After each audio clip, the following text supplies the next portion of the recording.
bienvenidos a en este caso no es un brico consejo, sino que después de mi último viaje en solitario por los Balcanes, me habéis escrito muchísimos, tanto en privado como a través de los grupos de WhatsApp, en las redes, etcétera, preguntándome un montón de cosas y pequeños detalles. Así que me he decidido a recopilar todo esto, contestar a muchos de vosotros a través de esta vía y que todo el mundo tenga la información. Bueno, la pregunta que me ha hecho casi todo el mundo, tema económico, ¿no? De presupuesto. Bueno, yo primero tengo que aclarar cómo ha sido el viaje. Yo he partido desde Madrid, he ido hasta Barcelona. Desde Barcelona he cogido un ferry hasta Civitavecchia, es decir, hasta Roma. Desde Roma he cruzado Italia de este a oeste hasta la localidad de Ancona, donde he vuelto a coger otro ferry y desde ahí he ido a Split, en Croacia. Y luego al revés, he vuelto desde Dubrovnik en ferry hasta Bari, Bari, Roma, Civitavecchia. En total he cogido 4 ferries. Es decir, esto desde un punto de vista económico es cogiendo 4 ferries. Bueno, cogiendo 4 ferries, durmiendo en hoteles, normalmente económicos, bastante económicos. Yo lo hago siempre a través de Booking. Con los gastos de gasolina, con desayuno, comida y cena, aproximadamente 20 días. Tengo un presupuesto, no ha llegado a 2.000 euros lo que me ha gastado, ¿vale? O sea, esto es lo más importante. Pero todo esto depende también muchas veces de cómo queráis viajar. Es decir, hay gente que está viajando con su macuto y su tienda de campaña y duermen en cualquier sitio, con lo cual, pues bueno, eso hace que sea mucho más barato. Yo, por ejemplo, en el ferry no cojo camarote. Hay cantidad de sitios en el barco, de zonas de estas con grandes sofás y muchísima gente, los que habéis hecho el ferry entre Roma y Barcelona lo sabéis, pues la gente simplemente se acomoda por allí, se tumba cómodamente y allí duerme y pasa la noche. Bueno, Carlos de Granada me preguntaba por el tema del idioma. Bueno, ¿qué es lo ideal? Lo ideal es que hables como mínimo inglés. Pero si no fuera así, tampoco hay ningún problema. Si tienes los traductores estos que ya te lo traducen, el Google Translator y cosas así, incluso hay un nuevo programa con unos cascos que está haciendo una traducción simultánea. El tema del idioma para viajar al extranjero no es ningún problema. Luis de Chinchón me pregunta por el tema de las tarjetas bancarias, si funciona. Bueno, eso es lo primero que tenéis que hablar es con vuestro banco. Pero como recomendación, y esto es algo estándar que hace todo el mundo que viaja al extranjero, haceros con una tarjeta Wise o Reboot. ¿Por qué? Porque con estas tarjetas vais a poder pagar en todos los sitios y las comisiones que os van a cobrar son mínimas. Sin embargo, yo, por ejemplo, tengo ING. Si yo pagara con mi tarjeta ING en cada vez que echo gasolina, cada vez que pago, pues bueno, me supondría un gasto importante. Siempre es conveniente llevar algo de dinero efectivo. No sé, yo he llevado 300 euros y no sé si me he gastado 200 y algo, o sea, muy poco, porque procuro siempre pagar con tarjeta para tener esto. Eh, Luis de Chinchón. Bueno, Andrés de Palma me preguntaba por el tema de la gasolina. Bueno, no hay ningún problema. Lo puedes encontrar gasolineras en cualquier. Lo que sí recomiendo, y lo digo para que no se nos ponga aquí lo que ya sabemos, sabéis que nuestras motos, las Piaggio MP3500, tienen una capacidad muy limitada, prácticamente 12 litros de gasolina. Bueno, yo, como norma general, cuando estoy en el extranjero haciendo rutas, cada vez que la aguja llega al 50%, es decir, a la mitad, primera gasolinera que veo, reposto. ¿Por qué? Os voy a poner un ejemplo que me pasó, no en este viaje, sino en el anterior, que fui con Carlos. Estábamos viajando, rodando desde, creo recordar, desde Bañaluca hasta Sarajevo y íbamos por autovía. Y bueno, pues vi un cartel de estos que ponía, pues no sé si a 15, 20 kilómetros o 30 kilómetros, no recuerdo, gasolinera. Bueno, vamos, no voy a repostar 30 kilómetros, me llego de sobra. Bueno, vi varios carteles diciéndome que a los 15 kilómetros había la gasolinera, que a los 10 kilómetros. Bueno, cuando llegué no había gasolinera. No es que no tuvieran gasolina, la gasolinera no existía. Habían puesto los carteles, pero no existía la gasolinera propiamente dicha. Esto suele pasar en los países del este, suele pasar. Entonces, recomendación con el tema de la gasolina es cada vez que llevéis medio depósito, repostar. Y con eso, o sea, veis medio depósito, primera gasolina que veáis, paráis y repostáis. Jessica de Madrid me pregunta por el tema de los repuestos y todas estas cosas. Bueno, sepas o no sepas cambiar una correa o cambiar los rodillos o cambiar las bujías o lo que sea, mi recomendación es que te lo lleves, que te lleves luces, bombillas, que te lleves una correa, que te lleves rodillos, guías, todo aquello que consideréis necesario. Porque si lo sabes hacer tú, pues nada, muy sencillo. Te llevas todas las herramientas que necesites, destornilladores, bloqueadores, lo que fuera, para poderlo hacerlo tú mismo. Y en caso de que no sepas, tener esos repuestos para que, o sea, yo os planteo una situación. Imagínate que estás en medio de Montenegro, en un pueblo por ahí perdido y lamentablemente se estropea la correa, se rompe.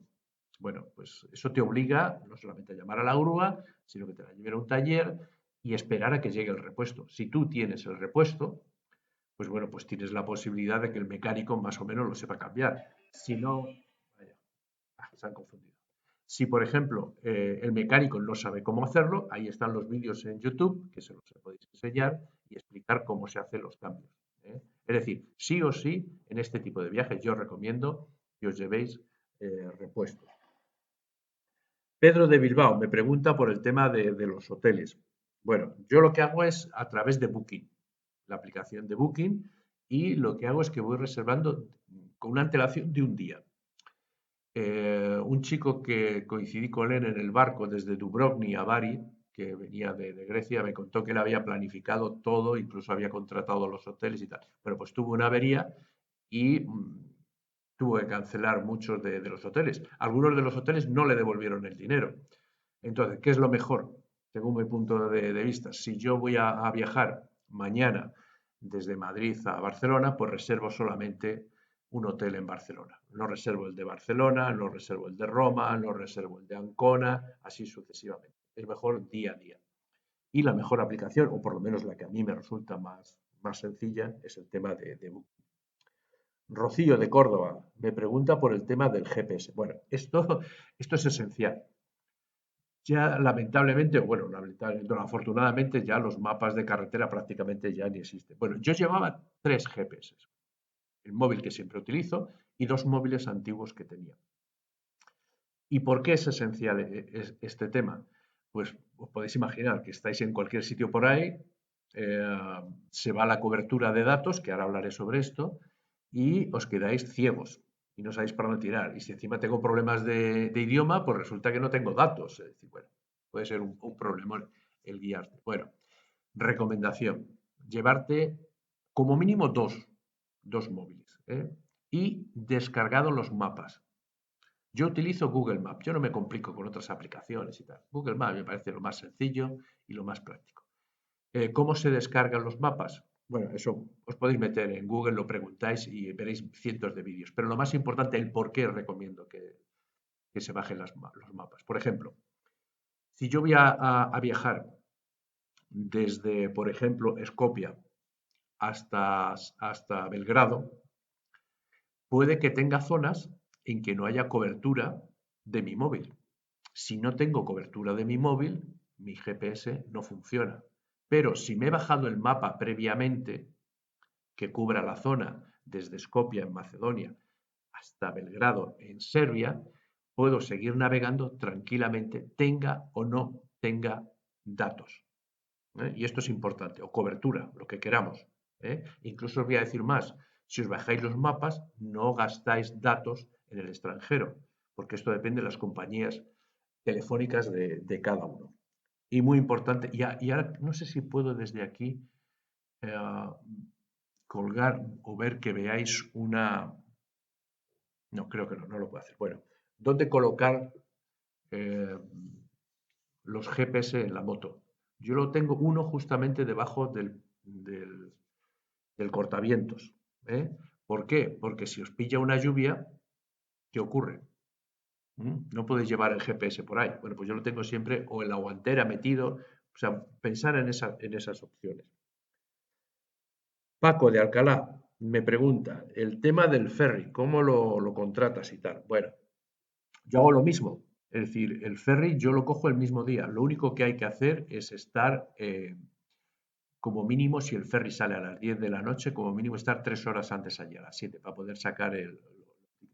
Pues por la misma razón. Es decir, si yo me empiezo a sacar el ferry dentro de 15 días, ¿quién me dijo dentro de 10 días, cuando vuelva, cuando esté de regreso a España, qué ocurre si tengo una avería, si tengo no sé qué, si resulta que me ha encantado el sitio y quiero quedarme 2 días más? Yo compro día a día, a salto de cabra, ¿no? Como dice un amigo mío.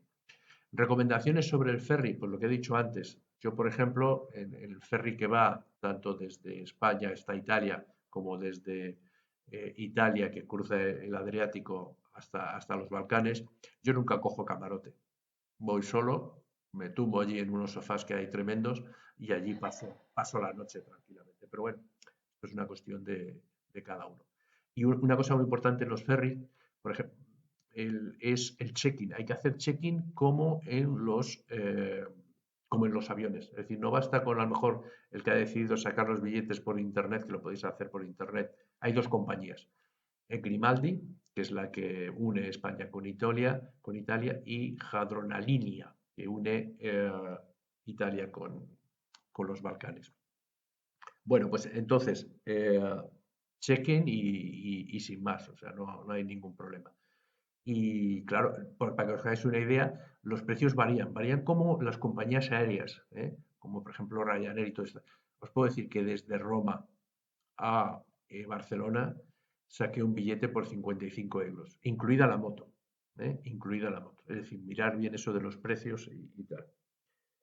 Miguel de Fuenlabrada me pregunta por tema de seguros médicos. Bueno, pues seguros médicos. Te tienes que llevar la tarjeta europea, que se la pides a la Seguridad Social y en un par de días te la mandan por correo. Y yo lo que siempre recomiendo es una compañía de seguros médicos que se llama IATIA. Es muy conocida, todo el mundo la conoce que viaja por el extranjero. Te merece mucho la pena porque te cubre repatriaciones, te cubre hospitalizaciones. Imagínate que estás fuera del entorno de la Unión Europea, como es mi caso, cuando estaba en Montenegro, Serbia, todos estos países que están fuera de la órbita de la Unión Europea, pues este seguro es importantísimo. Y siempre que viajéis al extranjero, yo siempre que viajo fuera de la Unión Europea, sea con o sin moto, siempre contrato un seguro de IATIA. Iñaki de San Sebastián me pregunta por los pasaportes y los visados. Bueno, siempre es recomendable llevar el pasaporte. Yo, vaya donde vaya, llevo el pasaporte. Y no quiero sentar cátedra, sino yo os explico lo que hago, ¿no? Siempre llevo pasaporte y documento nacional de identidad, por supuesto. Y lo llevo separado en dos partes. Una parte la llevo siempre en el bolsillo y otra colgada. En la parte que llevo colgada en el cuello llevo pues el pasaporte y 2 o 3 tarjetas. Y en la cartera pues llevo el documento nacional de identidad y 2 o 3 tarjetas. Y el dinero repartido. ¿Por qué? Por si se te pierde, pues si pierdes el DNI, pues tienes el pasaporte para poder seguir registrándote. Lo único que tenéis que mirar en el pasaporte es que tenga siempre una vigencia de 6 meses. Hay países que tienen esa condición, que el pasaporte tenga como mínimo 6 meses. Sebas, de Madrid, me pregunta por cuánta ropa llevo. Bueno, pues algo muy sencillo, 3 mudas, 3 camisetas, 3 pantalones, 3 jerseys y poco más, 3 calcetines bueno, y nada más. Luque de Madrid, la cobertura de los móviles, me pregunta. Mira, esto está relacionado con los GPS. Hay veces que no hay cobertura. Mi consejo es que os pongáis antes de hacer el viaje en contacto con vuestra compañía telefónica de móvil. Por ejemplo, yo tengo Digi y ya me advirtieron que en Bosnia y Herzegovina no hay nada de cobertura. O sea, no funciona Digi en Bosnia y Herzegovina. O sea, eso consultar con vuestro. Solución ante eso, pues muy fácil. Nada más cruzar en la frontera, compras una tarjeta que te suele valer 2 euros o 3 euros como máximo y tienes, por ejemplo, para 15 días. Entonces, es bueno, por eso decía, llevarlo más de un móvil.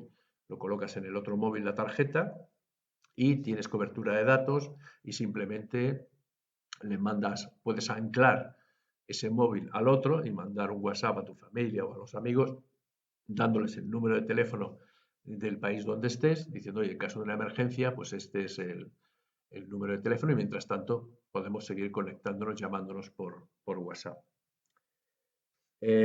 Ángel de Sevilla me pregunta por qué tipo de aplicaciones llevo en el móvil. Nada, simplemente llevo Google Maps, ya os lo digo, con las mapas descargados Y luego sí que utilizo mucho una alerta de lluvias, que esa es al instante. Entonces te va diciendo la zona que estás, te geolocaliza y te dice las previsiones de lluvia que hay y todo esto. Yo sí que esa sí que la utilizo. Osvaldo de Zaragoza me pregunta, ¿qué es mejor, ir en grupo o ir en solitario? Bueno, pues las dos cosas tienen sus ventajas y sus inconvenientes. El ir en solitario, la ventaja que tienes, que eres el puto amo y haces lo que consideras conveniente, paras, si te gusta un sitio te quedas, si te gusta, si quieres comer a las 4 comes a las 4, si quieres comer a la 1, es decir, es totalmente independiente. Desventajas que tienes, bueno, pues que vas solo. Pero vamos, tampoco hay ningún problema, ¿eh? O sea, no hay problema de idiomas, no hay problema de localización, es decir, el que esté acostumbrado a viajar, yo he viajado mucho por todo el mundo en solitario y bueno, pues no me supone ningún problema. El tema de viajar en grupo o con más personas, bueno, yo creo que ahí desde el principio hay que dejar las cosas muy claras. Es decir, ¿con quién vas? ¿Con quién viajas? Si yo viajo con mi cuñado, pues vamos a una. Si se nos jode la moto, pues nos jodemos los dos. Pero cuando vas en grupo de 5 o 6, ¿qué haces? Te vas hasta, no sé, te pongo un ejemplo, ¿no? Te vas hasta Viena, hasta Austria. Bueno, ahí puedes pasar la frontera sin ningún problema. Te vas hasta Turquía, que necesitas pasaporte, y un integrante del grupo se olvida el pasaporte o ha tenido una avería y no puede pasar.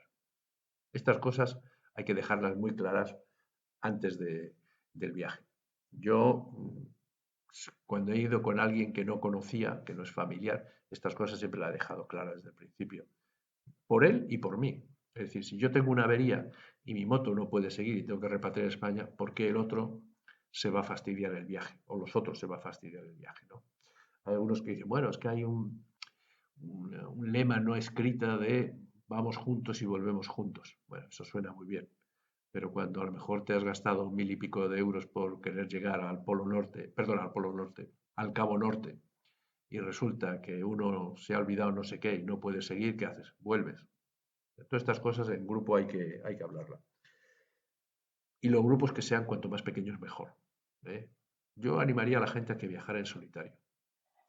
O pues, que viajes con alguien que sea amigo, que tenga mucha confianza, que le conoces. Y yo solamente conozco una persona que es Carlos, con el que viajaría al fin del mundo con él, ¿eh? Sin ningún tipo de problemas. Bueno, Juan de Langreo me pregunta, ¿maleteros, alforjas, sí o no? Bueno, Yo, lo, yo no soy partidario de las alforjas, aparte de la aerodinámica y todas estas cosas. Yo siempre llevo un Macuto, que lo pongo en el asiento de atrás. Un Macuto, eso sí, que sea impermeable. Por cierto, creo que hay una fotografía por ahí de que los venden en internet por 30 euros. En este viaje, el último viaje que hice a los Balcanes, me cayó 2 días de lluvia impresionantes y no entra ni una gota. Un buen Macuto impermeable, yo creo que es lo ideal. Pero bueno, esto como todo, para gustos estamos. Marcos de Badajoz me pregunta cómo lavar la ropa. Pues nada, con un poco de detergente, siempre me llevo un poco de detergente y cuando llego al hotel, lo que sea, pues procuro lavar la ropa. Si estás 2 o 3 días y te da tiempo a secarse la ropa, pues bien, perfecto. Que no te da tiempo a secarse, yo lo que hago es, cuando parto, como llevo una malla que cubre ese macuto, meto la ropa por ahí y ya simplemente con el mismo transcurrir de la marcha se seca la ropa. Javier de Alcobendas me pregunta, tema de seguridad de la moto, candados, seguros internacionales y tal. Bueno, candado que tengo que bloquea el disco de la rueda delantera es lo que suelo llevar. Y luego lo que sí es muy importante, aparte de la documentación, hay que llevar el seguro internacional, lo que antiguamente se llama carta verde. Tú simplemente te pones en contacto con tu compañía y le dices los países en los que vas a estar. Si hay países dentro de la Unión Europea, no, perdón, todos los países de la Unión Europea están cubiertos, siempre, o sea, no hace falta llevar la carta verde, pero por ejemplo hay países que sí que te exigen que tengas carta verde. Por ejemplo, Montenegro. Montenegro te exige que tengas y Serbia también te exige que tengas la carta verde. ¿Qué ocurre si no la tienes? Bueno, pues cuando llegues a la frontera te obligarán a contratar un seguro y te sobrarán 50 o 60 euros, ¿no? Cuando ya lo tienes, simplemente es pedirlo a tu compañía, que te lo envía por correo electrónico normalmente, lo imprimes, lo llevas con el resto de la documentación y sin más. Miguel de Fuenlabrada de los Montes. Bueno, no sé dónde está Fuenlabrada de los Montes. Miguel de Fuenlabrada de los Montes me pregunta con el carné B hasta dónde podemos viajar. Bueno, pues eso hay que consultar. Es que claro, depende de los países. Depende de los países. Yo, por ejemplo, sé que en Italia lo puedes viajar con el carné B, todos los Balcanes puedes viajar con el carné B. En Francia te exigen un cursillo. Eso más que mirar en cada país. O sea, primero ver tu ruta, que es la que vas a hacer, y a partir de ahí, pues chequearlo. Bueno, pues estas son la mayoría de las preguntas, muchas veces se han repetido y espero que os sirva de ayuda. Pues nada, nos vemos a la próxima. Un saludo cordial. Chao, chao.